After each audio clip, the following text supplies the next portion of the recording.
I got thrown out of a bar in New York City.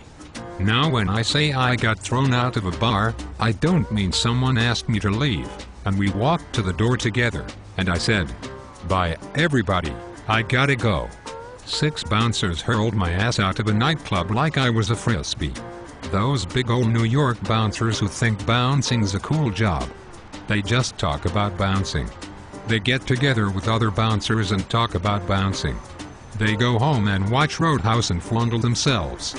Patrick Swayze's hit and another guy. Ha ha he. I walk in a bar with a hat on. This guy, real PC, goes, "Take off the hat." I'm like, "What's the deal?" "I'll tell you what the deal is. Gay people in this area wear hats and we're trying to keep them out of our club." I was like, "Oh really? The only way we can tell in Texas is if they have a haircut like, well, yours." Anyway, I took off the hat, and he walked away. About an hour later, I was drinking and I forgot. Ever forget? It happened to me.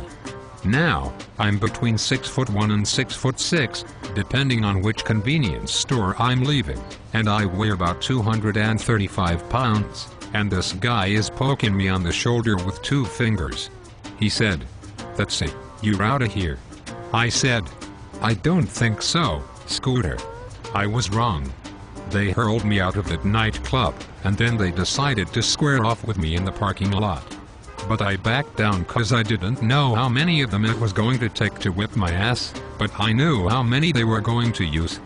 That's a handy piece of information to have, right there. The cops were called cause we broke a chair on the way out and I refused to pay for it.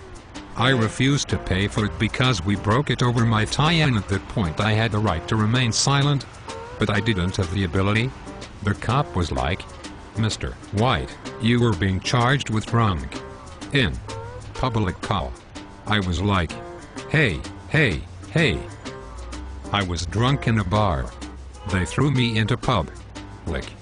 I don't want to be drunk in public. I want to be drunk in a bar, which is perfectly legal. Arrest them. They didn't arrest them. Instead, they had me do a field sobriety test. That's where you stand on one foot, raise the other foot 6 inches off the ground and count to 30.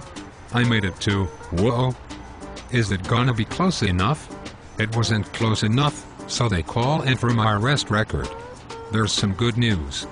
Satellites are linking up in outer space, computer banks at NASA are kicking on, there's a telegraph in Fridge, Texas going.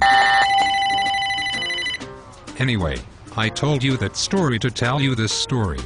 When I was 17, I was arrested for being drunk in public. There seems to be a pattern here. If you knew Morse code, you'd already know that. 1 DWI, which was a bogus charge because they were stopping everybody that was driving down that particular sidewalk. And that's profiling. And profiling is wrong. The arresting officer, who I had literally known all my life, you know what I mean? This guy lived 4 doors down from me in a town of less than 400 people. We've met. Anyway, at the station, he asks me if I have any aliases. And I was just being a smartass and said, "Yeah, they call me Tater Salad." 17 years later, I'm handcuffed to a bench with blood coming out my nose. This cop comes up to me and says, "Are you Ron Tater Salad White? You caught me. You caught the tater. You can take down those roadblocks now."